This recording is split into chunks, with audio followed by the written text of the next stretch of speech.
Freedom is a pure idea. It occurs spontaneously, without instruction. See what the Empire has done to your lives? Your families and your freedom? Good people will fight if we lead them. The rebellion is spreading. Now we take the war to them. The Republic will be reorganized. Systems either change or die. Into the first. You give way to an enemy this evil with this much power, and you condemn the galaxy to an eternity of submission. And wake up. There is one way. Now fighting from the start. Long live the Empire! Fight the Empire! Let's call it war. Remember this. Try.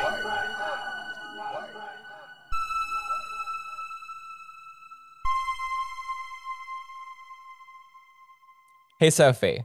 Hey, Ellie. Oh, God damn it. So I had this great joke planned about the Millennium Falcon's cockpit, but I realized it's kind of dicey.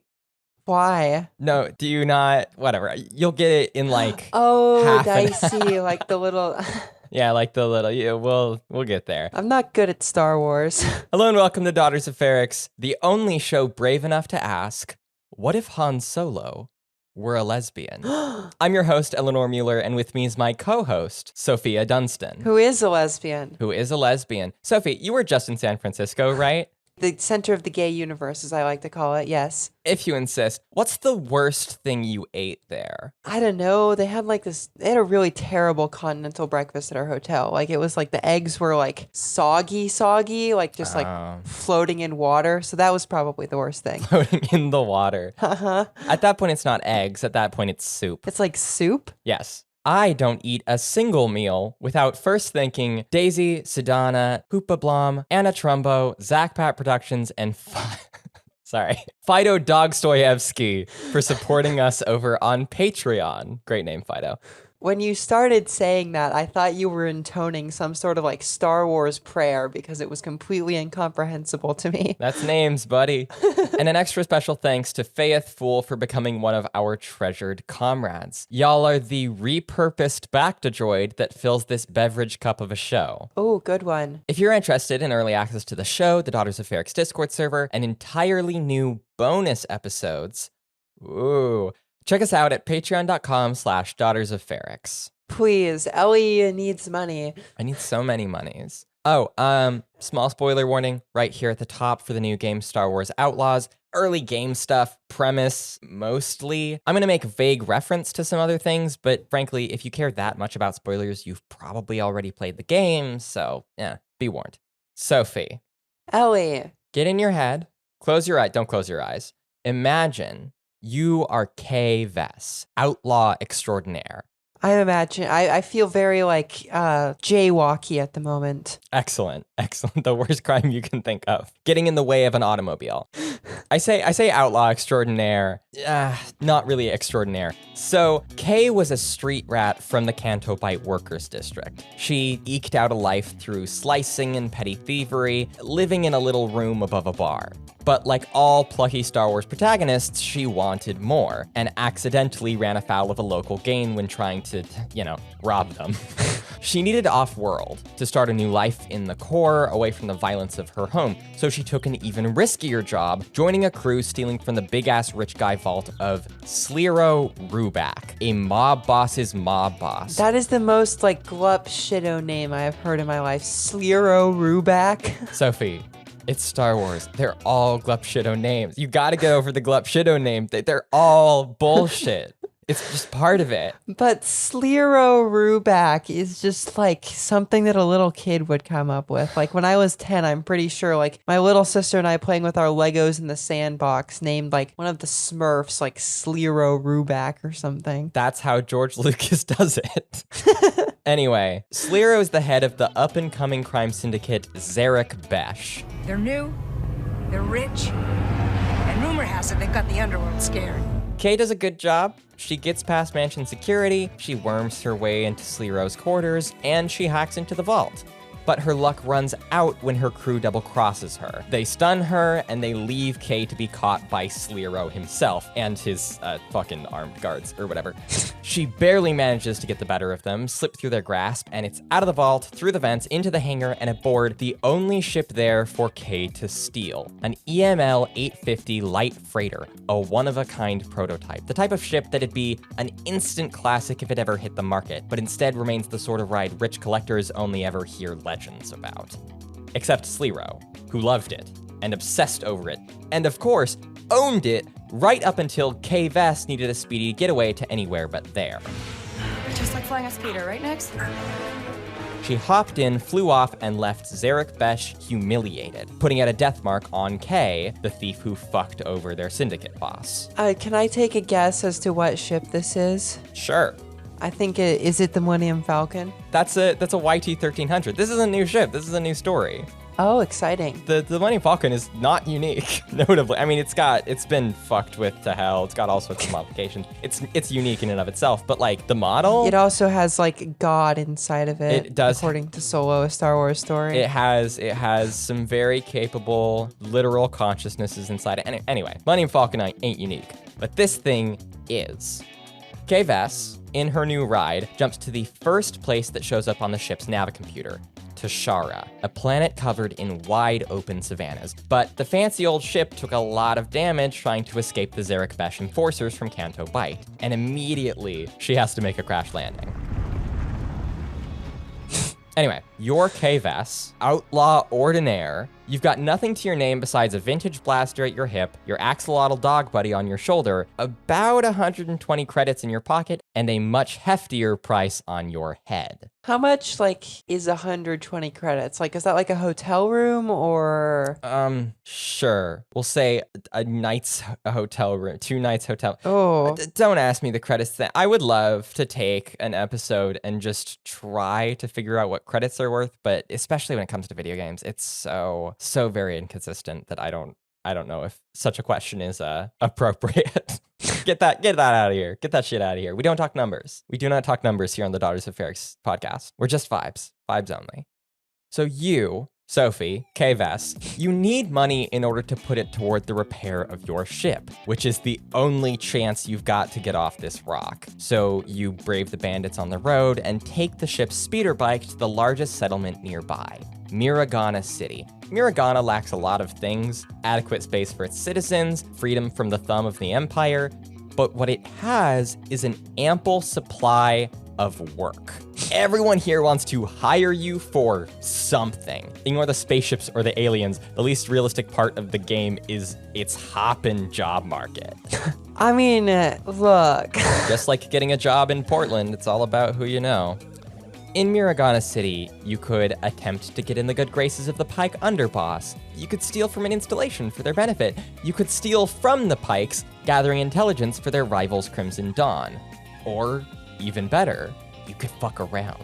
Play arcade games outside the cantina. Bet on the live holo feed of the fathier races. Are those the things from, The Last Jedi? The horse, yeah. Yeah, they're horses. They're just big horses. They're space horses. You could do any of that, or you can sit down at a table and play cards. The best way to make money. The earliest examples of games like blackjack date back at least as far as 15th century Spain. Author and avid gambler Miguel de Cervantes, that's the Don Quixote guy. Yeah, I know. Described a game called 21 in a 1613 short story. You pull cards from a playing card deck with the goal of a hand totaling the eponymous number. If you go over, you're out. 21 itself originates from a series of what historian Cherry de Police calls games where you bet on the realization of a specific number, which is not catchy but descriptive. That's so academic. He named it. True. Not well. Anyway, the game showed up in France in the 16th century and became a popular, if, old-fashioned choice in French casinos. It was said to be a favorite of Napoleon's. It came to be played in Germany, England, many other places still, and much like smallpox before it, Europe shared 21 with America. Blackjack, described in the year 1900, is played by 2 or more persons. The persons playing, except the dealer, make their bets, and then 2 cards are dealt to each. The object being to obtain 21, and after the cards are dealt, any of the players can call for more cards. If the additional card or cards make more than 21, the player pays their stake to the dealer. So, very similar to its predecessors. The legend is that 21 was renamed Blackjack as a result of American casinos offering massive bonus payouts for a winning hand consisting of the ace of spades and the jack card from either black suit. De Police disagrees, however, arguing that the hand nickname Blackjack may have its roots in the game's adoption by Canadian gold rush miners. A blackjack was also a term used to describe a very particular type of zinc ore that diggers said served as an indication of a vein of gold. A favorable hit could as well be transferred to the meaning of a favorable pair in a card game, particularly in a context where metallic minerals were plentiful. And thus we have blackjack.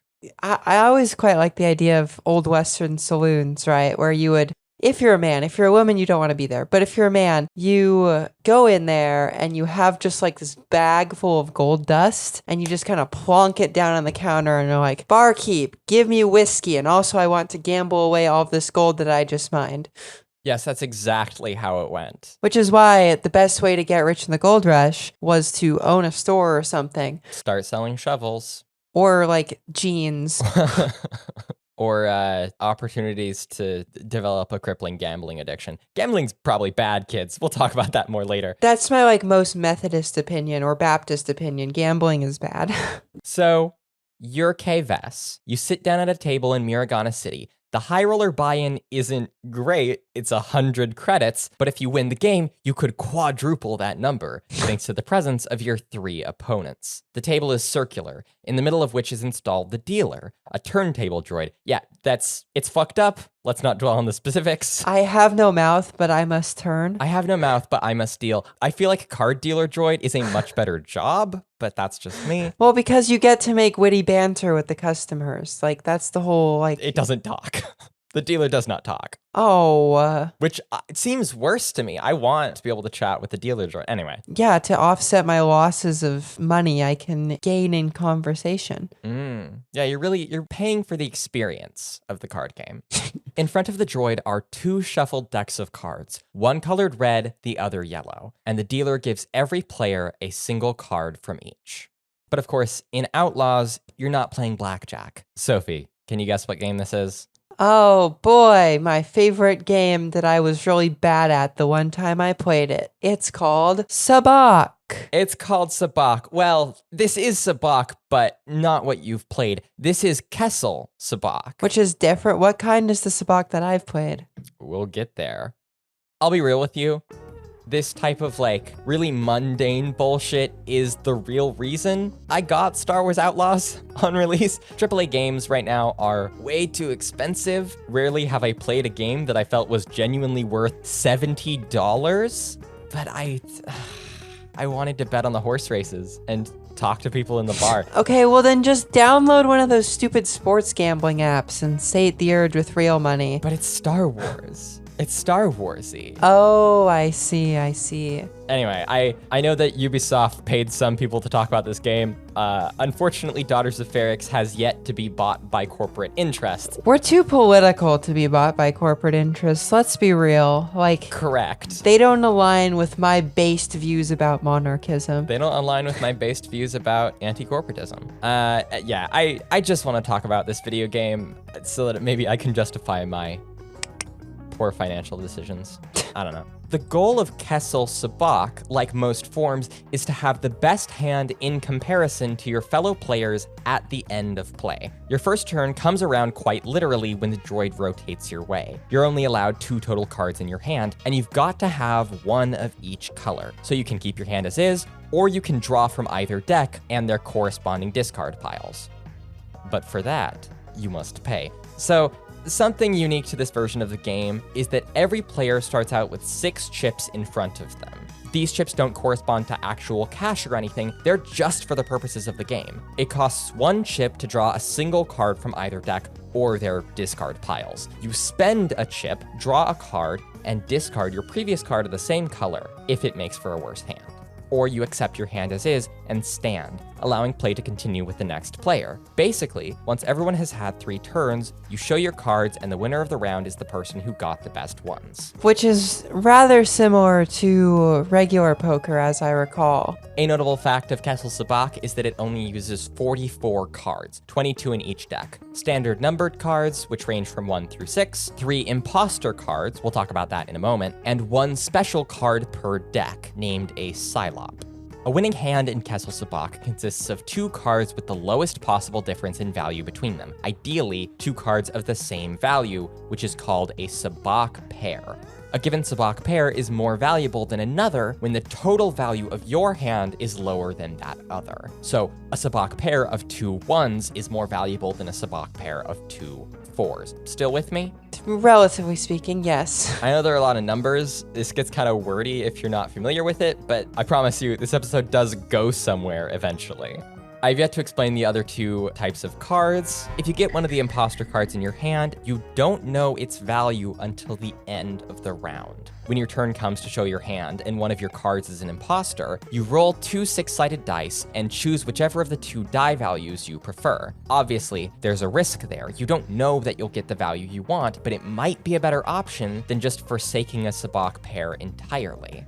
The Psylop card, of which there's only 1 in each deck, mirrors the value of whatever other card you've got, giving you an automatic pure Sabak. So it's like an automatic dub, basically. Exactly. If you beat the odds and get 2 Psylops, that's the best hand in the game, Kessel's pure Sabak, and it beats all the others.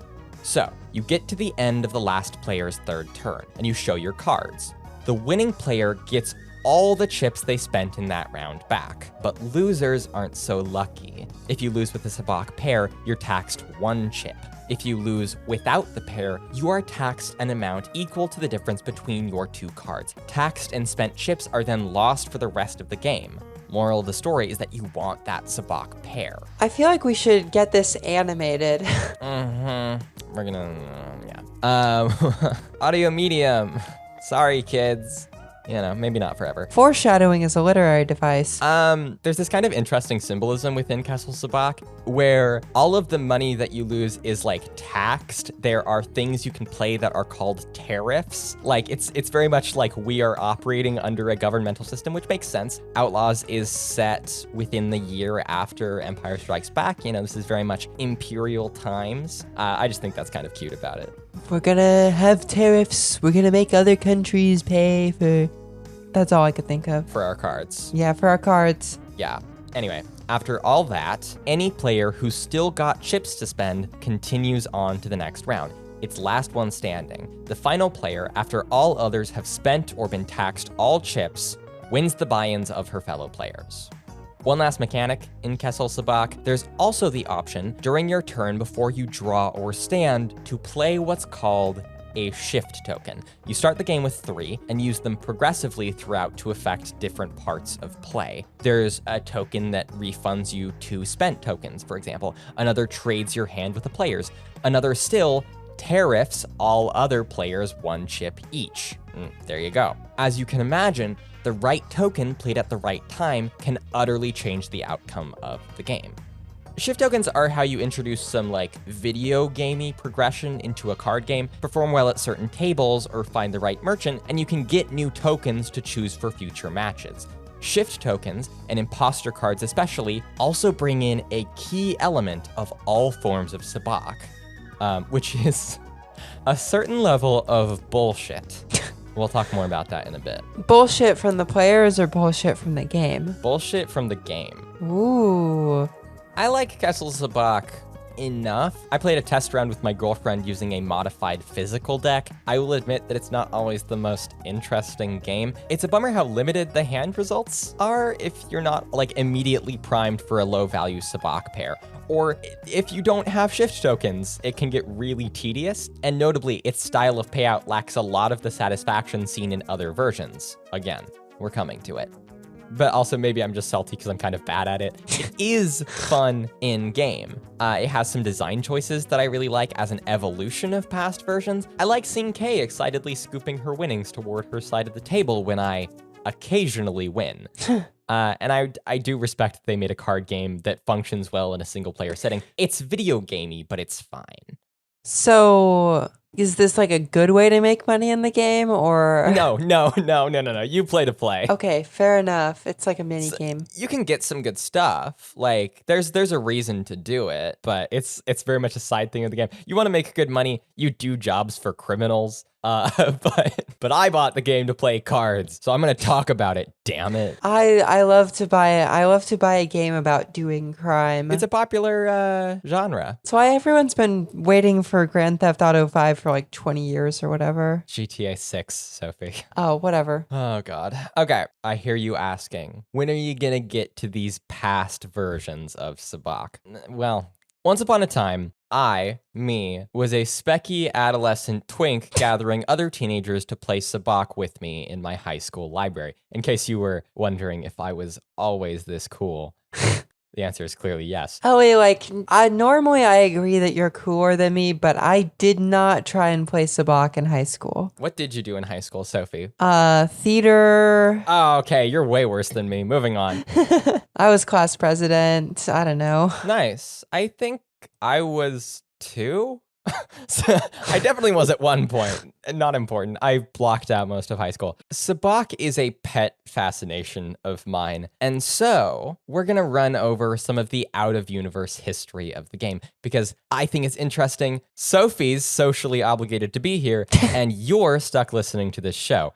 It's already playing. You can't turn back now. You have no other podcasts to listen to. The podcasting landscape is terrible. We're the only white people making a Star Wars podcast. That's right. We're the any other. Only transgender lesbians making a Star Wars podcast, and you can take that to the bank. That might be true. I don't know. I'm not so sure if that's a well-populated area. No, the problem is white men making Star Wars podcasts, but we've already crossed that Rubicon. Well, I mean, what are trans people except for? There are no non-white ones. That's something I'm sure of. I mean, trans people are basically just white men. Let's be real. Every kind. When it's trans masks, they're men invading our spaces. When it's trans femmes, they're men invading our space. When it's NBs, they're men invading our space. I don't know. I had to choose That's right, because nothing other than a pure AFAB, bio girl can ever be a woman, and you can take that to the bank. Please don't. Please don't take that to the bank.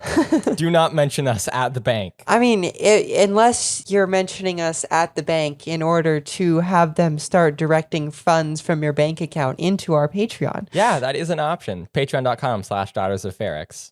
From the bank? Whatever. I don't think they have direct deposit. I think you have to use a card or something. There's got to be someone who does that. Yeah, I just don't think that's how that works. So I have personally played variations of Sabacc for years and years, and we can use that as a springboard to talk about the very mathematics of human collaboration itself.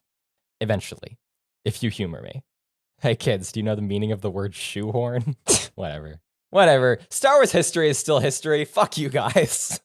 Quick note. If you are a Star Wars fan of a certain age who played and likes the Knights of the Old Republic series, you're probably familiar with Pazaak, which is a card game introduced in KOTOR 1. It is in some ways similar to Sabacc. It's not a coincidence that they share some vowel sounds, but it is a different game. So I'm not bringing it up here. Just to know, those are different things. We got it settled. Sabacc has, as I've certainly overstated, a bunch of variations. In universe, there are functionally unending number, basically thrown in as flavor text. Riftwalker, for example, is a local variant played in the 2013 novel Crucible. As far as I can tell, the things it does differently from classic Sabacc aren't explicitly stated. Another throwaway variant is Jabak. Sorry, Jabak. Jabak. Which is so different than Sabacc because we changed the first letter. Jabak comes from a throwaway line in an Attack of the Clones reference book. Favored guests play a high-stakes form of Sabacc known as Jabak. No details. No nothing. Just fucking Jabak. But regrettably, Sabacc's also real. And out of universe, it comes in different flavors too. There are dozens of us losers who play the Hexagon card game from Star Wars. and we demand to be taken seriously. Maybe that's what we should do at Star Wars Celebration is play Jabak. Play Jabak. Fan-made Jabak rules. No, that's high stakes. I like my stakes medium rare. But I want money. I don't need steak. I know you don't because you're a filthy communist who hates America. I mean, I am, but that's not why. Sabacc starts, as with frankly way too many Star Wars things, with an adaptation of the original trilogy, specifically the novelization of Empire Strikes Back, wherein Cloud City is described as a Tabana gas mine that Lando won in a Sabacc match, or so he claims. The name is a slight adjustment of a game described in an earlier script for Episode 5, Sabacca, which is... it's too close to Chewie's name. Oh, yeah, let me just... I think Sabacca's worse than Jabak. No, this is again proof that George Lucas just has like little kid naming conventions in his head, right? Because when you were little, if you were playing like, I don't know, Knights or whatever, you would just name everything like something Landia. Would you? You would. And George just wanted to name everything something Baca. So, the game itself gets a proper feature in a Lando novel that released the same summer as Return of the Jedi, including some rule descriptions. But it wouldn't be playable for another 6 years when a punch-out deck of 76 cards was included in the West End Games sourcebook, Crisis on Cloud City. This is important because in many ways, it was the only released version of the game for almost 30 years. So they just like put it in a book. Yep, RPG sourcebook. And then are like, this is the game. Oh. Yeah. The deck itself, 76 cards, almost twice as many as Kessel, includes 4 suits, each of which has cards that value between 1 and 15. I'm not telling you the suits, that's not what this episode is about. Fuck that shit. The non-suit cards, though, are where it gets kind of spicy, because those are the face cards, and unlike the suits, those are valued at various negative numbers. And of course, being face cards, they've got cutesy little names. So -2 is the Queen, or -17 is the Star. There are also 2 0 cards titled the Idiot. Call me the idiot the way I am a 0. Oh, no. Call me the Queen of Air and Darkness the way that I am a -2. Get fucked.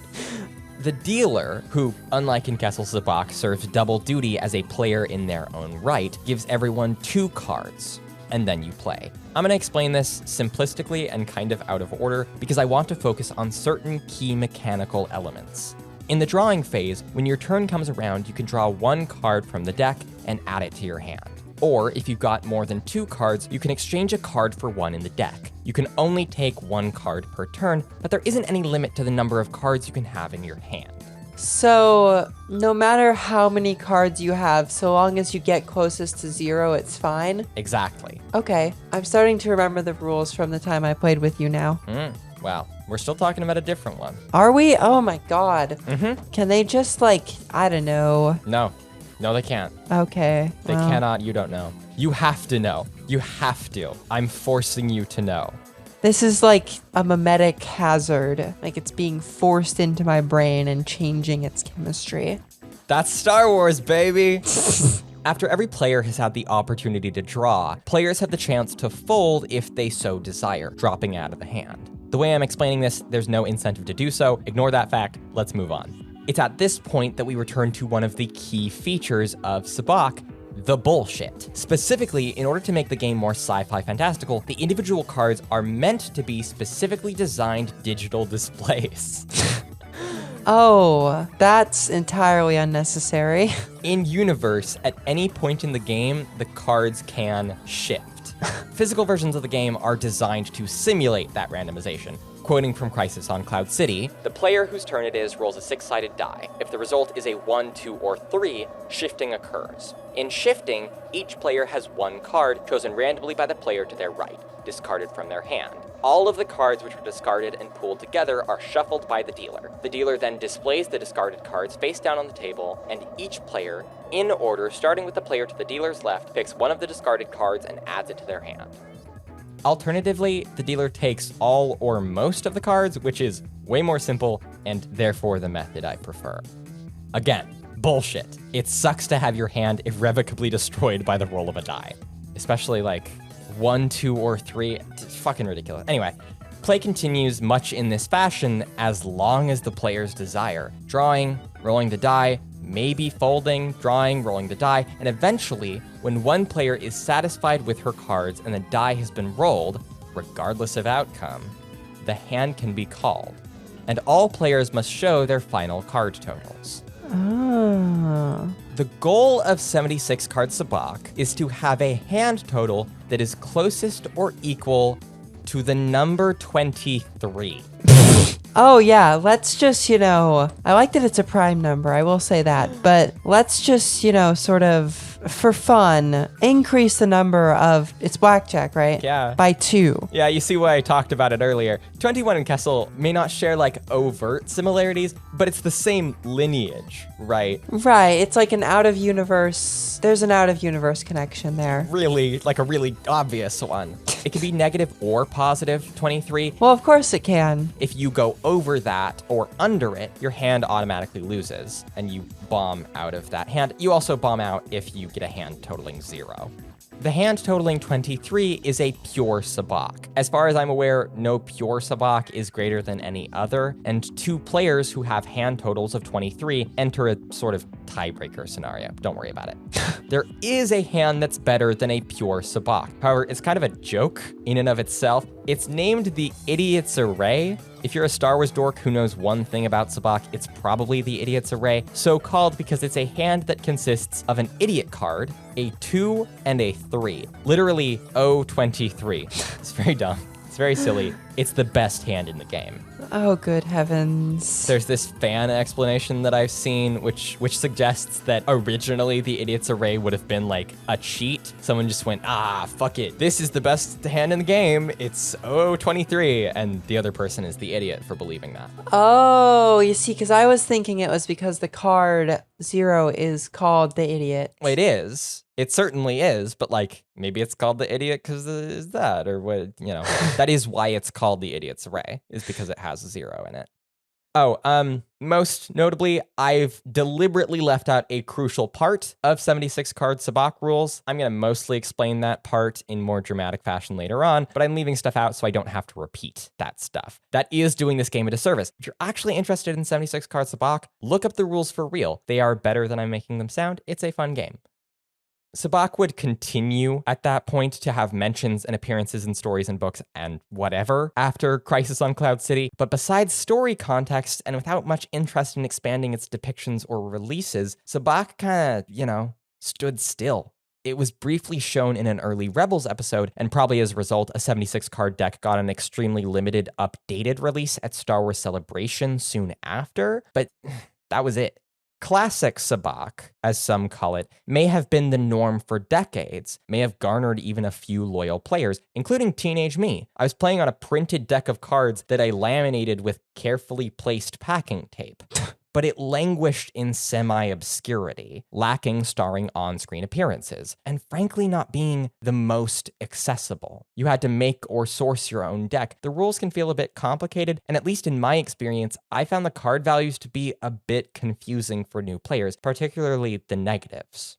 Nonetheless, one of the best bits of 76 card sabacc is that you can go over 23 and then come back using negative numbers, or with the good fortune of a well-timed shift. You can also go way under negative 23 and whittle your way back up with single-digit positive numbers. This version of the game is tough to get especially good hands in, and tougher still to master, but still, it set the precedent, and some people legitimately prefer it. Not me, though. I have not taught anyone classic sabacc in probably about 5 years, as you well know, Sophie. Because what you have played is 70 card. You've played Corellian Spike. Oh, and that's different than every other version we've heard of course. We'll come back to that in a moment. Sophie. Eleanor. I want you to imagine in your brain, close your eyes, don't close your eyes. Imagine you're K-Vess again, and you've been taken prisoner, held in an Imperial installation on the jungle planet Akiva. This scenario specifically does not happen in-game. I'm just trying to paint a picture.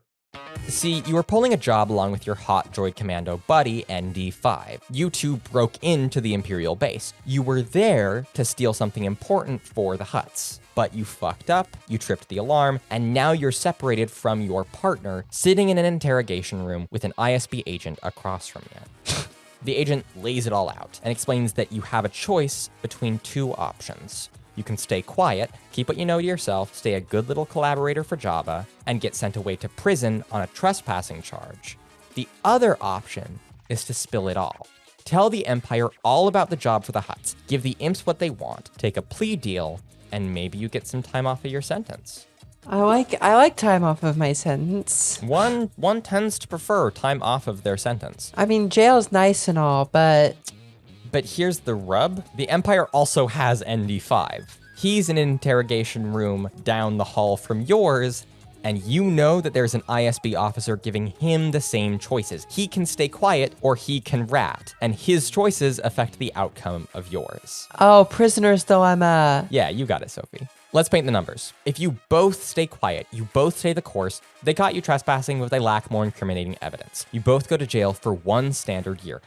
We're using small numbers here because it's easier to keep them in perspective. This is not what the Empire would actually do. We know that they're fascists, whatever. 1 year if you both stay quiet. If you and ND5 each choose to squeal, you're collaborating with the Empire, but you're still both implicated for attempted robbery, so you both go to jail for 2 years. But there's one last scenario. One of you could stay loyal, could vow not to say a word in order to protect the other, and that other one could be a dirty fucking rat, selling out to save their own ass. With your testimony and the scapegoat you provided them, they've got everything they want. You, Kay Vess, could get off scot-free. You could go on to outlaw another day, but ND5 would be sent to prison for 3 years. Of course, the reverse could happen. You could try to be a good friend and get stabbed in the back. You have no idea what ND5 will do. As author William Poundstone writes, choices are even more difficult when someone else is making a choice too. the name William Poundstone. He's the cousin of comedian Paula Poundstone. Oh, I don't know. He's William Poundstone. I'll be honest with you. William Poundstone is a little bit of a weird guy. His website, in lieu of an About Me page, has like a very silly flowchart of how he's connected to various people. Like someone he knows taught like Tupac's mom how to cook or some shit. Like his Twitter is exclusively anagrams of like movie titles, but they're his review of the movie is the anagram. Wild guy. Wild, very funny man. I don't get his deal, but he wrote a good book. So yeah, this is, as you said, Sophie, this is The Prisoner's Dilemma. It was outlined in the 1950s, and William Poundstone's book has the same name. Poundstone refers to premises like these as problem boxes, hypotheticals that theorists and philosophers, jack themselves off over in classrooms. However, according to Poundstone, the dilemmas of real life are created not by mad scientists, but by the sundry ways that our individual interests clash with those of others and of society. The inner question raised by dilemmas is simple and troubling. Is there a rational course of action for every situation? Well, tell us, is there a rational course of action for every situation? Well...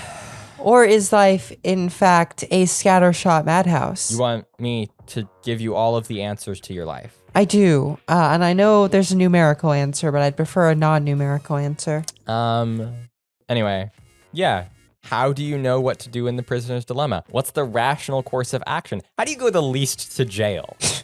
Hold on to that. We're not talking about that yet. Because as it happens, the theory that gets us the answer, sort of the answer, owes its genesis to card players, unfortunately. Shocking reveal. Oh my gosh. Back to Corellian Spike. Corellian Spike, as a term, basically exists to justify the gold dice hanging in the Millennium Falcon. So, in A New Hope, there is a pair of normal-ass, round-dotted dice, spray-painted gold connected by a chain and stuck in the cockpit of the Falcon. They're only briefly visible as incidental set dressing, and they never show up again in the original trilogy, but they become this fun little detail enjoyed by fans. A 1983 issue of the Star Wars comic included Han commenting on them as the dice he won the Falcon with, and that was that. Until 4 decades later, when Lucasfilm was making The Force Awakens. Chewie, we're home. They rebuilt the goddamn Millennium Falcon from scratch. You think they'd forget those stupid dice that appeared on screen one time? Absolutely not. So they made a new resin cast pair of gold round dotted dice on a chain, and this pair was actually photographed and included in a tiny corner blurb in the Force Awakens visual dictionary. Scoundrel's luck! Solo has kept the golden pair of dice that he used in the Corellian Spike game of Sabacc, in which he won the Millennium Falcon from Lando Calrissian.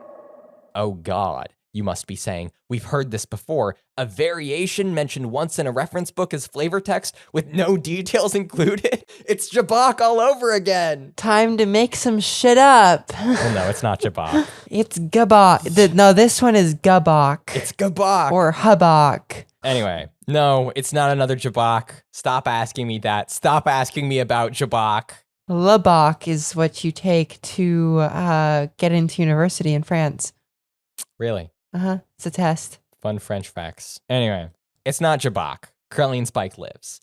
For some reason, The Last Jedi decided to have its chief symbol of the tragic loss of Han Solo be those fuck-ass gold dice from A New Hope. They are used to great effect. No one's ever really gone. The movie works. I like it a lot, but I don't know. It is at this point that the dice go from being normal-ass dotted D6s to getting fully Star Warsified with a slick new design. I think they're cast in bronze? Copper? Bronze. Brass. They're cast in brass. Kill me. Why are they like casting them? Like that's so extra. I think they're casting. Maybe they're milled. I don't know. That's my official opinion on Lucasfilm. It's so extra. Lucasfilm was often extra. People forget this. Lucasfilm has an extra streak. Anyway, they are fully given this slick new design. The new faces include, there's some squares, there's like a hexagon thing, there's a fucked up looking triangle shape. It doesn't matter. It's new. It doesn't have numbers on it anymore. They're Star Warsy now. And I guess, in a moment of surprisingly convenient brand synergy, the dice show up again 5 months later as a small plot point in Solo: A Star Wars Story. Because his girlfriend, gives it to him.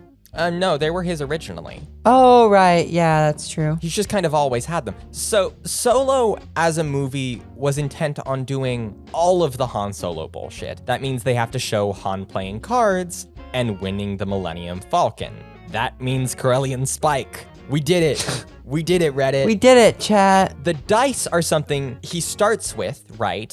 He gives them to Kira for a bit, and then she gives them back. He has them in the final shot of the film. They're a token of Han's good luck, his connection to Kira, as his childhood sweetheart, etc., etc., etc. Luck. Damn right. Something they are not in the movie, though, is actually used to play Sabacc. I don't know how this happened. Maybe it's a result of reshoots. The current canon explanation is that they might have been used in the game where Han won the Falcon. That full game is not seen on screen. There are a lot of cuts, so sure. Maybe he just used them as a good luck charm. It's whatever. Anyway, Corellian Spike exists. So this is, Sabacc? Sabacc. Sabacc. Got it. You played before? A couple times, yeah. And man, seeing it on screen was fucking weird. That was a real moment for Ellie. No, it was really disorienting. The hands were new, the goal was confusing, and the cards were completely different. For one, they're hexagonal now. Sabacc appearances ever since Solo have all continued the hexagonal card thing, including Outlaws, but this is for a very specific reason. Sophie, do you know that reason? Because they look more Star Warsy when they're hexagonal. Because they look more Star Warsy when they're hexagonal. It also has the side effect of making them the biggest pain in the ass to shuffle, but it's neither here nor there. I'm used to it. Whatever. So that's the legitimate reason, is because it looks more sci-fi? Yes. Of course it is. It's Star Wars. It's always... I don't like that. What do you think we're talking about? This ain't Dune. This ain't Star Trek. There aren't reasons for things besides vibes. Space wars. Wars in space. It's all vibes, Sophie. It's vibes all the way down. So the way this game functions in Solo: A Star Wars Story is not super clear. It's not clear at all. The card playing scenes aren't just about the interactions between Han and Lando. That's basically all they feature. Ron Howard's a fucking chicken. He should have made Solo the Star Wars equivalent of the 1994 poker movie Maverick. I love Maverick. God damn it, it stars Mel Gibson. We can't have anything nice. We can't have anything nice around here. No, Maverick's a good movie. Maverick is potentially problematic fave. It might be kind of racist. I don't know. I haven't seen it in like a decade. Wait, what's racist? Oh God, Maverick, the poker movie. That's a movie? I don't want to know. Yeah, it's good. It's a good. Why would you watch a movie about poker? Because it's a funny movie. It's not about poker. I like to watch movies about poker space. features in it. You understand the poker that's happening in it, mostly, if you know poker. Anyway, you cannot tell how Corellian Spike works from Solo alone. But the thing is, if you are the $100 billion Walt Disney Company, and most of your Star Wars profits historically come from toy and game sales, and you are releasing a Star Wars film that heavily features a card game in several major scenes, what do? You make the game. You'd think that they make the game, wouldn't you? They didn't make the game? They didn't make a game. In 2018, around the release of Solo, they actually couldn't. What do you mean they couldn't? So 3 years earlier, a company started selling a Sabacc mobile game. In 2016, that company registered the name as a trademark. And that company was not Disney. So they like scammed Disney. So this was done by a little fan outlet called Ren Ventures Limited. I call them a fan outlet because the app was clearly intended for Star Wars fans who just wanted to play Sabacc digitally. Friends of the show, Star Wars Explained, said as much in a sponsored video from the time. That's a real thing that happened 7 years ago. They thought Star Wars fans would be interested in learning how to play Sabacc, and I agreed. The Sabacc app is a free-to-play social card game, so let's take a look. Get that bag, Alex. Obviously, Disney did not like that some tiny-ass company tried to trademark the game that featured in their new movie. And that meant lawsuit. Plaintiffs file this action to remedy defendants' infringement of their intellectual property rights in various elements of their Star Wars franchise. Property rights are... Wait, no. Intellectual property is not a thing. I don't believe in it. Well, neither did Ren Ventures Limited. And how'd that work out for them? Screenshots from Crisis on Cloud City, as well as scans of the classic Sabacc deck released at Star Wars Celebration, were included in that complaint, which is kind of insane. Those scans are the best images I was able to find of the rules for those celebration cards. The complaint, filed by real adult lawyers, has to explain that the word Sabacc is not literally written on the celebration packaging, and instead, the characters on the front of the product are part of the Star Wars fictional language Arabesh and translate in English to Sabacc. Oh my gosh. God, I love Star Wars. Someone got paid a lot of money to file this lawsuit. They sure did. And this is the dumbest thing I've ever heard in my life. I hope Star Wars continues to make lawyers' jobs more annoying for the rest of my life. Ren Ventures tried to countersuit. They wanted to pin Disney for infringing on their Sabacc trademark in Solo. Also, they roped Denny's in, which, hell yeah, Denny's mentioned on the Star Wars podcast. Wait, so was Denny's on their side or on Disney's side? On Disney's side, of course. Denny's did a big Solo promotion. There was an ad about it where some kids played card, but the cards were like Denny's trading cards, but they were playing Sabacc, and so it was infringement on the trademark. I think that's what happened. Collect all 12 exclusive trading cards and try a new movie-inspired menu only at Denny's. Solo, a Star Wars story, in theaters May 25th. Yeah, anyway, they blamed Denny's. The countersuit is funny. It was dismissed. Well, yeah, because, yeah, duh. And all of that is why, when Solo came out, if you went to fucking Walmart, you could purchase the Star Wars branded Han Solo card game. I own a copy. It's very silly. It's just called Han Solo card game instead of Sabacc. On the front, in big brownish black letters, Plato and the Millennium Falcon. But pretty quickly, Disney got the trademark. Ren Ventures Limited was soon dissolved. You know, rip. And all of that is how, since 2019, when they opened their fancy-ass Star Wars theme park, you can buy a Corellian Spike Sabacc deck from the Toydarian Toymaker store in the Black Spire Market Outpost. Insane. This is how most people in recent years have been exposed to the game. This is what most people think Sabacc has always been. which is fine because this has quickly become my preferred version of the game. But Ellie's a Sabacc truther. I am a Spock truther. One thing, real quick, there is another variant deck that got a release later on because of the theme park. Grabok? It's called Coruscanti Shift. The deck is a physical version of the card game that visitors could play on digital game tables in the now defunct Galactic Star Cruiser Hotel. I don't own it. I have not played it. I only vaguely understand the rules, and it's not super relevant here, so I'm not talking about it except to say to the two people in our audience that know and care about Coruscanti Shift, I do see you. We see you, we hear you, we value you, you are loved. You are important to our cause, but my thing is more important. Back to Corellian Spike. The rules, as detailed in Han Solo card game, further refined in the Galaxy's Edge set, and still further filtered by my own interpretation and taste, because this is my damn show, outline a deck with 62 cards. 30 positive, 1 through 10, 30 negative, 1 through 10, and 2 cards worth 0 called Cylops, which is supposedly Old Corellian for the word idiot. You see what they did there? We came full circle. You play 3 rounds per hand. The dealer, again, also a player, deals hands of 2 cards. God, the 2 cards thing might be the only truly stable thing among this game. And play begins. When it's your turn, you've got some options. You can stand, do nothing, and leave your hand as is. You can draw a card from the face-up discard pile. You see the value so you know what you're getting into, but you're also adding to the number of cards in your hand, and that can get dicey pretty quick. Alternatively, you can swap a card, discard 1 from your hand, pull 1 from the face-down deck, keeping your card number the same, but with the danger of the devil you don't know.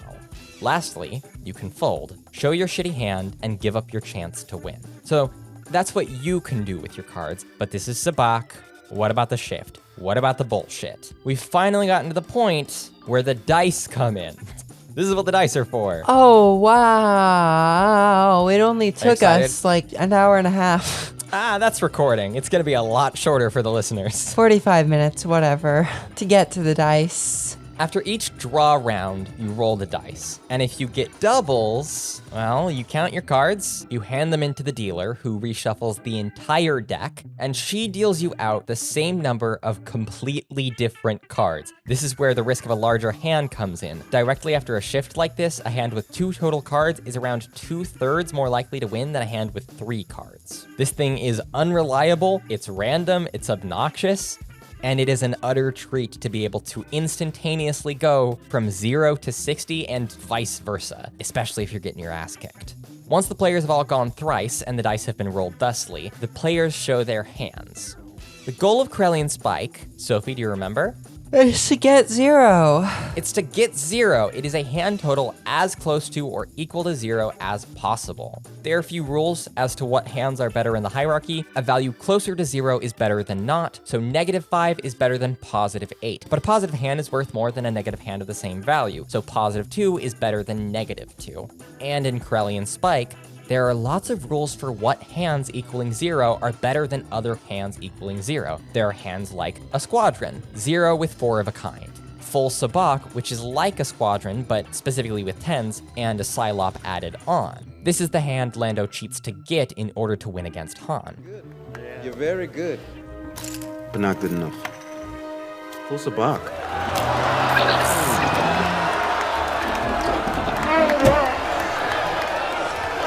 Told you to quit while you were ahead. He has a little 0 card up his sleeve, and he just zoops it out, and now his hand is like a lot better.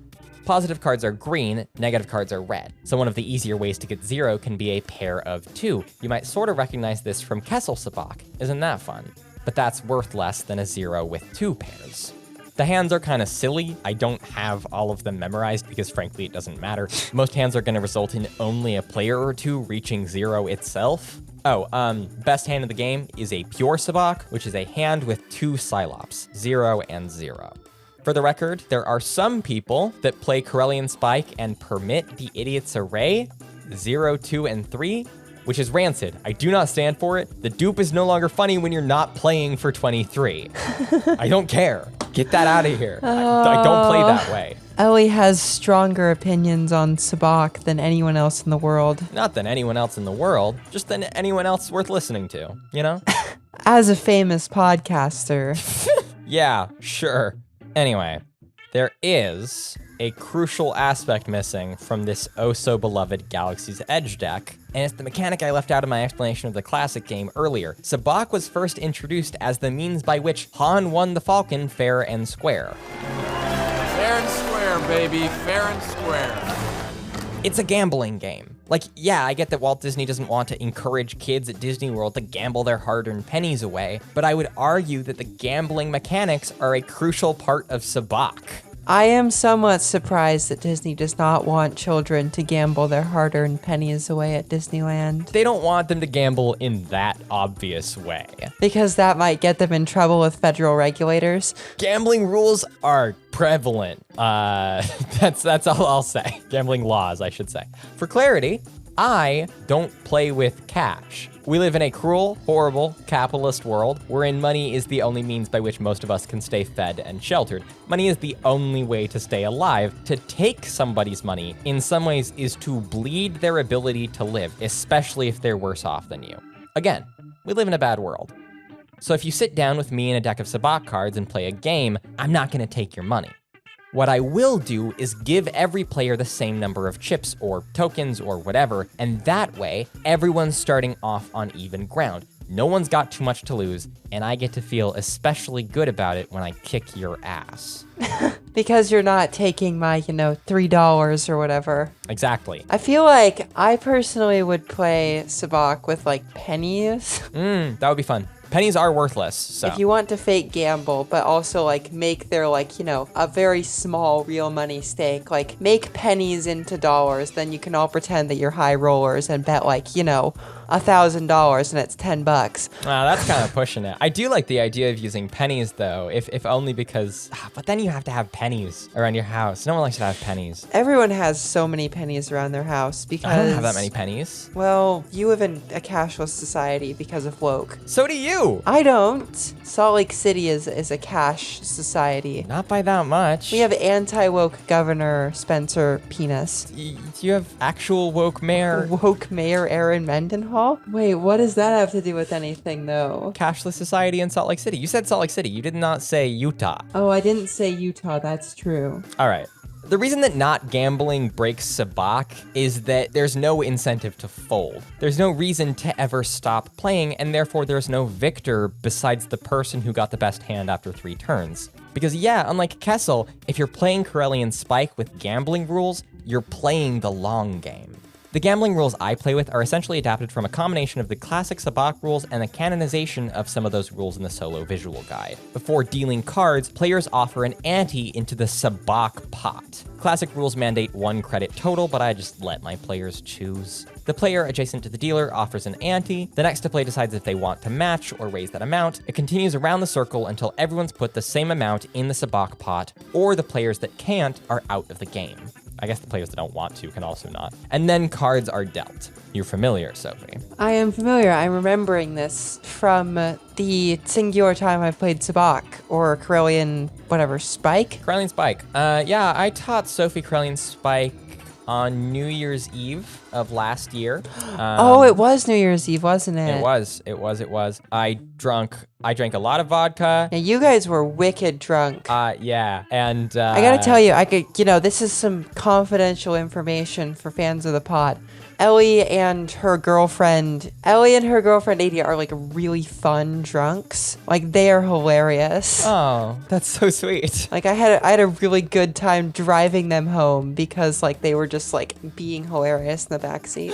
That's very, very sweet to say. I feel validated. Anyway, we were playing on New Year's Eve. I think I won. I definitely won with 0. I don't think I won with an especially good hand, but I won with 0. I kicked everyone's ass. I got the hand pot and the Sabacc pot. We haven't talked about the hand pot. And I won right at midnight. Best feeling on earth. Good way to start a new year.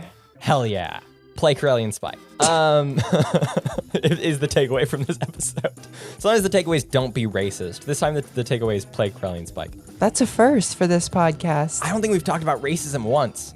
We could have, I just didn't want to. Sabacc, it's racist because... I could come up with something pretty easy. I just, we try to change it up here. So, now that you have your cards, you know how you might be feeling about that hand, so the player adjacent to the dealer bets into the hand pot, a separate pile of cash from the sabacc pot. Then the next player can match or raise, and betting continues until everyone's put the same amount into the hand pot. Then players draw, figure out their hands, whatever, the dice are rolled, and this repeats 3 times. If doubles are rolled, you bet right after, so you might want to bet more or less depending on if your new hand is an improvement. If it's your turn to draw and you feel like your hand sucks ass, you can fold and avoid losing more money to further betting phases. This means you can bluff your opponents into folding even if you've got a shit hand. But the unpredictability of the shift and the 3-round limit means that this is tricky. I've seen it done, I'll occasionally do it, but it is not the norm. The hand pot goes straight to the winner of a given round, but the sabacc pot is only won by a player who wins with a hand equaling 0. So if you have multiple rounds where no one gets a proper sabacc, that pot just grows and grows. And yeah, when someone wins the hand pot and a bloated sabacc pot, it fucking rules. You don't get that by playing with just the cards. It's like bring the house down. Yeah, it's great. You do not get that emotional high if you're only playing a round or two. Not to shit on it, but this is a feeling that, in my opinion, Kessel Sabacc kinda lacks. The rush of the physical payoff, the accumulation round to round. It's the multiple hands of the game that change the experience, that change the way I think about it, because you keep playing. So the moral of the story is stick with it. We're getting to the moral of the story. Have some stick-to-itiveness. Yeah, have some be-sticking-to-itiveness, as Sophie said. Sometimes people will describe sabacc as a fusion between blackjack and poker, which makes sense. We've touched on the blackjack thing, but sabacc's hand ranks and betting rules do seem to be kind of adapted from Texas Hold'em. I don't like poker very much, so I'm not going to explain it in much detail, but in Texas Hold'em poker, you're working towards having the best hand possible in order to beat your opponents, but you're also evaluating your hand and the reaction of your fellow players to their own hands in order to determine if you ought to keep playing with that hand or fold, because you're trying to avoid losing cash once the opportunity to bet makes it around to you. This can get mighty complicated real quick, and some dudes really like poker. One such dude was John von Neumann. John von Neumann, our hero. Well, Neumann was a mathematician and all-around thinky guy who was one of a diaspora of Jewish academics who went from Hungary to Germany to United States around the 1930s, though he personally insisted the migration had less to do with anti-Semitism and more to do with job opportunity. I guess we made it in some ways to racism. Way to go, Daughters of Ferrix. Either way, he ended up with tenure at the Institute for Advanced Study in Princeton, New Jersey. Everyone says von Neumann was smart as hell. A Life magazine write-up about him quotes a coworker contrasting von Neumann with Einstein, saying that Einstein was slow and contemplative, but that Neumann was lightning quick. If you gave him a problem, he either solved it right away or not at all. But von Neumann apparently lacked the dryness of many in his field. He was a jolly guy, and he and his second wife were avid party hosts. Again, pulling from that Life article, von Neumann's talents as a host were based on his drinks, which were strong, his repertoire of off-color limericks, which was massive, and his social ease, which was consummate. Oh yes, I love to be a guy who's like known for my repertoire of off-color limericks. This what kind of like early 20th century shit is this? Like the world used to be different, man. Like you would be famous for limericks. People had nothing to do. This is just like being famous for a funny TikTok audio. Don't. Oh, I guess it's funny. Like funny for this guy was drill. This guy was drill. This guy was not drill. When he drank a lot. When he drove terribly. An intersection in Princeton was nicknamed Von Neumann's Corner because he kept crashing there and hitting cars there. He didn't drink and drive. He just sucked at it. Go off, King. Live your best life. And he liked it. He liked to drive fast. When it was his birthday, his friends got him novelty toys and games because they knew that he loved them. And yeah, one of the games he loved was poker, despite being poor at it. Supposedly a 1955 Newsweek article referred to him as only a fair to middling winner. Burn. Can't relate. Regardless of his skill, he was fascinated with the social and mathematical principles at play in the game. Von Neumann was most interested in the way players lied. that they deceived each other, bluffing within the rules. Returning to William Poundstone, he writes, "In poker, you have to consider what the other players are thinking. Consider a poker player who naively tries to use probability theory alone to guide his play. The player computes the probability that his hand is better than the other player's hands and wagers in direct proportion to the strength of that hand. After many hands, the other player will realize that, say, his willingness to sink $12 in the pot means he has at least a 3 of a kind. As poker players know, that kind of predictability is bad. A poker face betrays nothing. Good poker players do not simply play the odds. They take into account the conclusions other players will draw from their actions, and sometimes try to deceive the other players. It was von Neumann's genius to see that this devious way of playing was both rational and amenable to rigorous analysis." That analysis developed into the 1944 book Theory of Games and Economic Behavior, which von Neumann co-wrote with the economist Oscar Morgenstern, which is considered a foundational text of what's called game theory. Ooh, so you did bring it around to something. Yeah, well, there's a point, I swear. I swear there's a point. I swear I wasn't just talking about cards for an hour. There's a point. I was. It's easy to talk about cards. It's hard to talk about things that are real. Game theory, put simply, is the study of interdependent decision-making. Game, in this context, isn't just anything you can play. It doesn't include, say, Sonic and the Black Knight. The Knight of the Grail was a tough one. In this context, a game is an interaction between people in which what a person gets is determined by the decisions of others. When asked if chess is included in game theory, von Neumann apparently said no. Chess is not a game. Chess is a well-defined form of computation. You may not be able to work out the answers, but in theory there must be a solution, a right procedure in any position. Now, real games are not like that at all. Real life is not like that. Real life consists of bluffing, of little tactics of deception, of asking yourself, what is the other man going to think I mean to do? And that is what games are about in my theory. So how does this relate to Sabak? Only kind of. So let's return to that Imperial interrogation room that I told you about earlier. Oh, hold on, give me a sec. I need to reimagine myself in there. Metal room, inexplicably shiny floor, the person across from you, inexplicably white tunic. Also inexplicably white face. Explicably white face. I think we can figure out why. We've explained that. 2 choices, stay quiet or rat. ND5 can do the same, and what he chooses affects you. 1 year if you both stay quiet, 2 years if you both rat, and 3 years for one if they stay quiet and the other rats and goes free. If you know, somehow, without a doubt, that your partner is a little weasel who's gonna sell you out, then obviously the best thing you can do is rat on them in turn, turning 3 years into 2. If you know that your partner is deeply loyal, for certain, will never do anything to harm you, well, then either you can stay quiet and go to jail for a year, or rat and walk out of there. No matter the action of the other guy, to blab takes a year off of your sentence, 3 to 2 or 1 to 0. So rationally, the most reliable option in either case of this prisoner's dilemma is to rat, to defect, to sell out your bud. The most rational choice is always to be evil. This is where it gets sticky. If ND5 is also a rational actor, he's gonna pick the same thing, which is gonna land you both in prison for 2 years. That's 4 years collective jail time, which is a far cry from the 2 years collective jail time you'd get if you both stay quiet. This is the most jail time. The best case scenario is to both stay quiet and only get a year. That's less collective prison time and probably less prison time for you specifically. But no matter what, you don't know if your partner is gonna do that.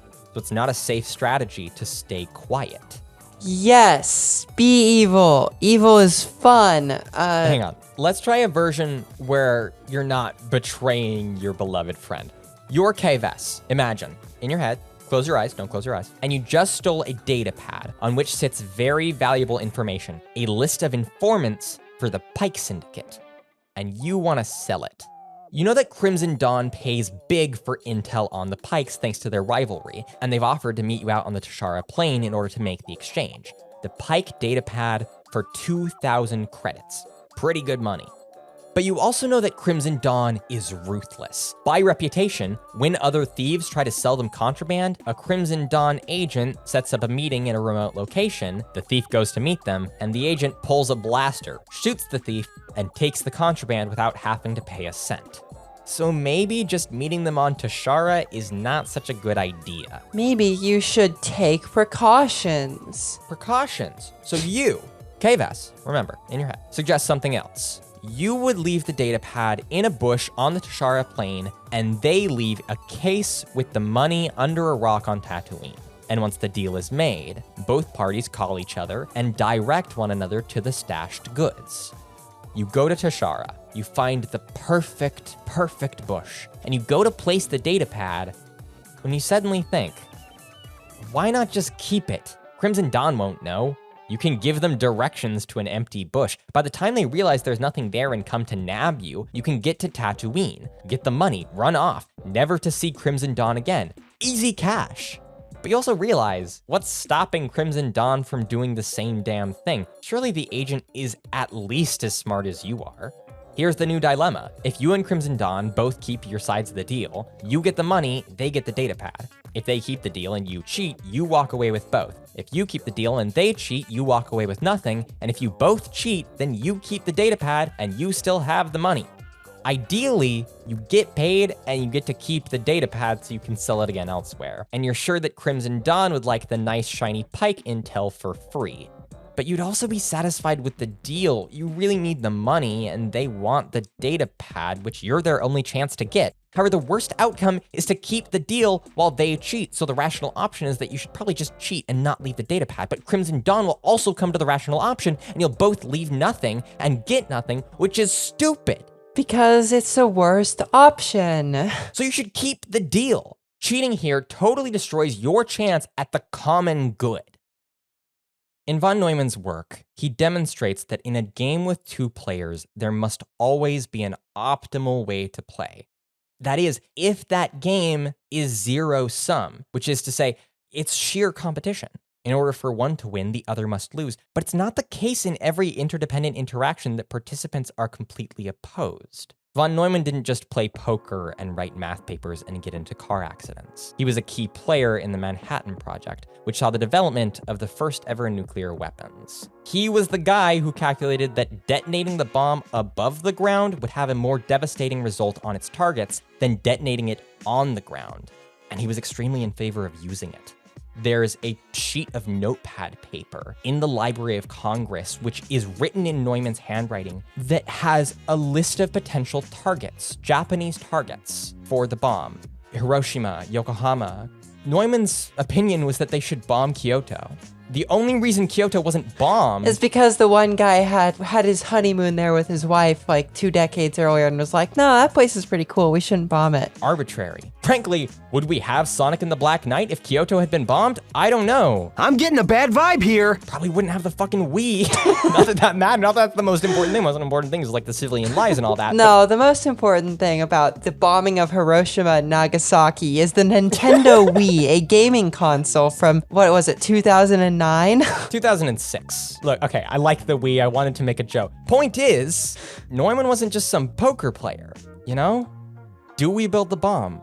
They might be building the bomb. Can we trust that they'll choose not to? Now that we've built the bomb, do we bomb them or not and risk getting bombed ourselves? Now that we've used the bomb, do we dispose of the spares in the interest of convincing everyone else to get rid of theirs? Or do we just keep ours just in case they do too? Or just in case we want to use it on the next ones we're not sure about?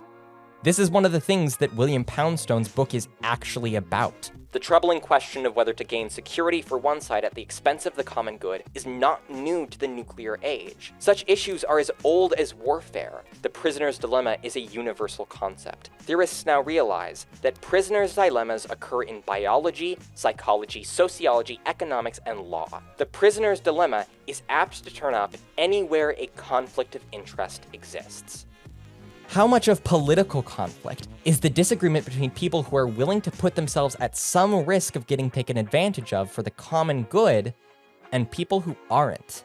Poundstone writes that taxes may be squandered, enemy nations may exploit a unilateral arms freeze, conservative political positions avoid the sucker payoffs of welfare cheats and arms treaty violators. And with the invocation of welfare cheats there, it is worth noting that sometimes people's own sense of what is or isn't an unsafe strategy is built on lies. A common critique of game theory is exemplified in a 1952 letter from anthropologist Gregory Bateson. What applications of the theory of games do is to reinforce the player's acceptance of the rules and competitive premises, and therefore make it more and more difficult for the players to conceive that there might be other ways of meeting and dealing with each other. I don't disagree with that criticism, but it's a thought experiment. We can change the rules. To cheat may be the most viable option if you play the prisoner's dilemma once. But what if we learn something from Corellian Spike and do multiple rounds? Then you might choose a different option. In his paper, Effective Choice in the Prisoner's Dilemma, Robert Axelrod outlines a tournament of repeated prisoner's dilemmas. Basically, Axelrod invited a bunch of his game theorist friends to submit different strategies for a set of games wherein the same pair of players would play 200 times. Oof. The idea being that if you play again after your opponent has either cheated or kept the deal, those opponent actions may help a player determine what to do next. The fact that interactions are repeated is very important to the dynamics of the situation. If the two sides knew that there would only be a single choice, there would be every incentive to defect. But actors often have ongoing relationships with both an informative history and an important future. One went with straight cooperation up until the moment its opponent defects, at which point it would defect for the rest of the game. It's holding a straight grudge. One was random, nonsensically choosing cooperation or defection regardless of the actions of its opponents. Some strategies were nice. They'd cooperate at least until their partner didn't. Some were not nice, fully willing to be the first of their game to defect. Axelrod used a prisoner's dilemma where the payoff was a points system. 3 points for both if they both kept the deal or cooperated, 1 for both if they both cheated or defected, or 5 and 0 points to the pairs wherein one defects and another cooperates, respectively. And the person who gets like the most points of the whole tournament like wins like $20 or something. Well, they don't win anything. It's for funsies. It's theory. It's whatever. Boo. You have to incentivize it. The tournament pitted all 15 strategies against one another in a computer program, and at the end of it, there was a clear numerical winner. A strategy that just did whatever its opponent did in the turn before it. Pure reciprocity, one that game developer Nicky Case has dubbed copycat. The finding, as Axelrod puts it, was that of the top 8 performing strategies, all were nice. None were the first to defect. The top strategies were also more forgiving. One strategy was much like copycat, but it responded more and more unfavorably to defections. On the first defection, it would defect once. On the second, it would defect twice in a row. On the third, 3 defections, and so on. This did worse than its forgiving counterpart. In responding to the defections of the other side, one may be repeating or even amplifying one's own previous exploitative choice. Thus, a single occasional defection may be successful when analyzed for its direct effects, and perhaps even when its secondary effects are taken into account. But the real costs may be in the tertiary effects when one's own isolated defections turn into unending mutual recriminations. Without realizing it, many of these rules actually wound up punishing themselves. The length of the tournament matters. For one, a longer tournament is going to prioritize nicer, more forgiving strategies. If they're only playing, say, 3 games, then you can simply always defect and make it to the top of the leaderboard, because there isn't time for your actions to have that sort of recrimination. In Axelrod's sequel paper, More Effective Choice in the Prisoner's Dilemma, the number of opponent strategies swelled to 63. Nonetheless, copycat still proved most effective. Its niceness prevents it from getting into unnecessary trouble. Its provocability discourages the other side from persisting whenever defection is tried. And its forgiveness helps restore mutual cooperation. So monkey see, monkey do is proven once again to be the most valuable adage of our times.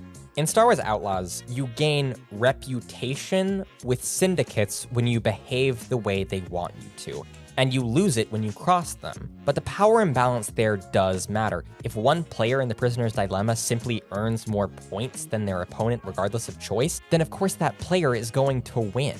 It gets more complicated when you're the little guy playing against a system with unimaginable power. But I don't know, despite that considerable power, and despite K not having a choice to not defect at times, Jabba benefits from not fucking me over because I work for him. Sometimes within the plot, Crimson Dawn does cross K-Vess, and I've read online that a lot of players lose their taste for the Dawn after that. That betrayal destroys any relationship they might have. I, personally, stuck with Crimson Dawn because I like dangerous women. And it got me some of the coolest stealth gear in the game. But also, I have yet to unlock what other people say is the most useful outfit. I never made friends with the Pikes because they were kind of assholes to me on Tashara. And so I may never see those rewards.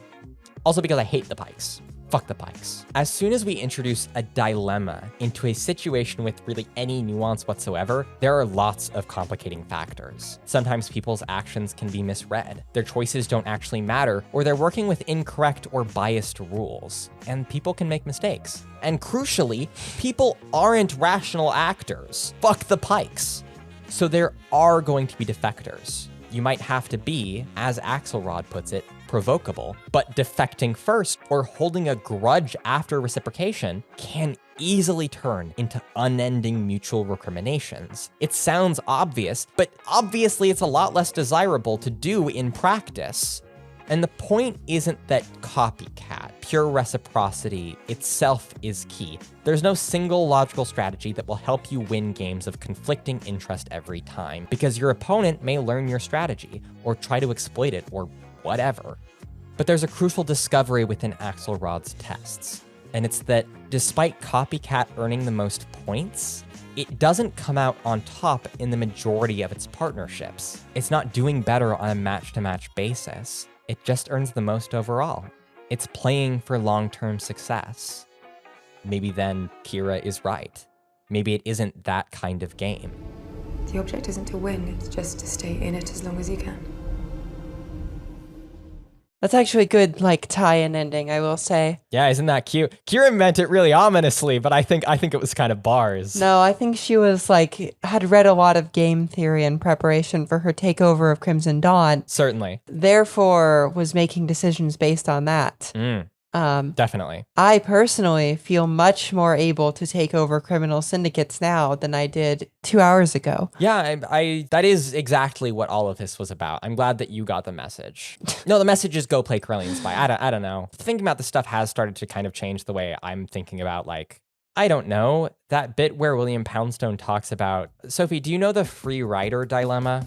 Oh, yeah. Do you want to explain it? If you have a bus, right, and I think this is where the actual, name comes from, right? And the bus costs a certain amount to run, and everyone pays, $1, but there's one person who doesn't pay $1, then everyone gets mad at them. I don't know, you can put yourself in the shoes of the free rider. Because there's an incentive for them to do that. If you are a person who wants to take the subway, and it's the middle of the night, and no one's there to see if you jump the turnstile, do you jump the turnstile? Well, you could say, no one's gonna see me, it's whatever, I can just do it. I want to take the subway, I don't want to pay. But then, you think, if everyone does this, then they can't have a subway, but is everyone gonna do this, et cetera, et cetera. And that kind of logic, that fear of getting taken advantage of, all of that, I think does rule a certain type of political thought. I do think that there are assumptions about safety and vulnerability that are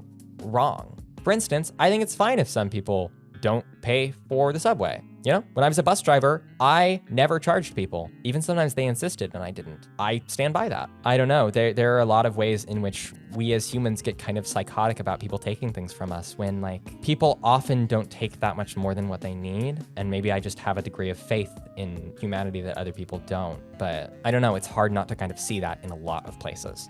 I mean, I'm going to disagree with you on subway fare, but that's for nerd reasons. So. I mean, yeah, because you're the fucking train door. But fuck it. Come ride my bus. I don't drive the bus anymore, but ride the bus. I ain't gonna make you pay. Whatever. If a tap card and you tap your card, I'm not gonna undo that. Lots of people paid because they tapped the tap card. If you don't tap the tap card, I'm not gonna make you. It doesn't fucking matter. I'm there anyway, and most of the money didn't even come from those. So, not that you can get something for nothing, but sometimes the place that things come from doesn't have to be like holding you at gunpoint until you fucking pay for a bus ticket. I understand where your calculus is on that. But there's also a certain degree to which I think that kind of undermines people's trust in one another. This is the free rider problem, right? When you have an individual within the system who is sort of explicitly taking advantage of the system to further their own ends at ultimately everyone else's expense, that's not like a recipe for a society where people can like trust one another. Like you're saying, oh, I trust people to take, just about enough for themselves. But a lot of people don't, right? Like, white collar crime, right? Like these are people who are generally speaking quite well off, right? You're a business person. You make like $150,000, $160,000 a year. You have a nice house in the suburbs. You have 3 kids and a dog and a wife, and you can have a wife regardless of whatever gender you are. Very woke of you. Wow. So sort of by any metric, you have enough in society. Society has given you enough. And yet, because you are a jerk, you decide, oh, I'm going to commit white collar crime and I'm going to steal from the government. I'm going to steal from whatever company I work for. I'm going to mess with the people who work under me's time cards so that I can steal money from them and, become richer, despite the fact that I have exactly enough for myself. The argument that people, we can just kind of let people take whatever and they're going to sort of automatically only take as much as they need is, I think, not necessarily so good because of things like white collar crime and I don't know, Halloween. We used to leave out this big bowl of candy because we didn't want to go out and like have to give it to everyone. So we just leave out the bowl. And we had like one of those Ring camera things. And so one year we just see this kid just come along, grab the whole bowl of candy and dump it in a pillowcase, which like banger move, but also what the hell? But I think I agree with you that type of thing can make people reticent to trust. Like, certainly it would for me, but that's one kid. For example, I ride Portland streetcar pretty often. I often ride Portland streetcar one stop. I could absolutely just not pay. I'm not going to get fare checked on one stop. The odds of that are astronomically low. I pay. I pay because I care about paying for Portland streetcar. I genuinely believe that people will give what they can. Not every single person, but enough. I don't think there's good data to suggest that people are just scumbags. There is plenty of data to suggest people are just scumbags. But like, what is enough, right? Like, because if only 60% of people are sort of voluntarily complying with society, then you have 40% of people who are just sort of wreaking havoc. 40 is really a quite high estimate and very cynical. I don't know, man. I don't have like a great view of human nature, to be completely honest with you, which may be the dividing line here. Well, you're a Christian, so, there's only so far you can go. All right, should we do some emails? Oh, let's. I love emails. Okay. That was completely non-sarcastic, by the way. Like, I do like emails. Our first email is from Nicole Page. Hello, daughters. Like many of us, I've been spending much of my free time playing Star Wars Outlaws. Throughout my adventures with Kay and Nyx, Nyx is the little rodent thing, your little pal who does stuff. I didn't talk about him. He's one of the better parts of the game, but he was not relevant. I've noticed that there are a decent amount of queer people for a Star War. I think you may only come across some of them if you're doing every side quest or exploring every inch of different worlds, but I keep finding myself delightfully surprised every time I stumble across a same-sex couple just existing, especially in light of how things have been recently in the fandom.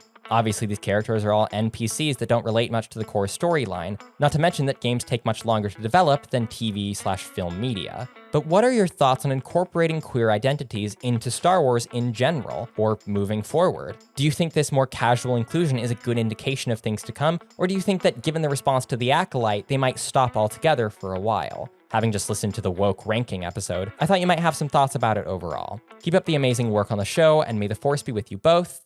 Nikki. Well, I haven't played Star Wars Outlaws, so I can't rank it on like a wokeness scale, but just from what you've mentioned, it does seem like a fairly woke Star Wars. So this email is titled, Is Star Wars Outlaws the most casually queer Star Wars? And I might argue that, in fact, Jedi Survivor might have that badge. Now, granted, I have not played that much of either game. I would like to play more, but I was playing both of them to just kind of get to the end of the story. But I felt like I did interact with more queer people in Jedi Survivor. But also, you know, in Outlaws, your character, Kay Vess, does do some, what I would say is clearly sapphic flirting with some different women throughout the game. Now, is she like texturally or do you see her kiss a woman? No. I'm sure that straight people will see her flirting with the female bike mechanic and go, I'm sure they're very good friends now. But, you know, she's gay, so that probably goes a long way.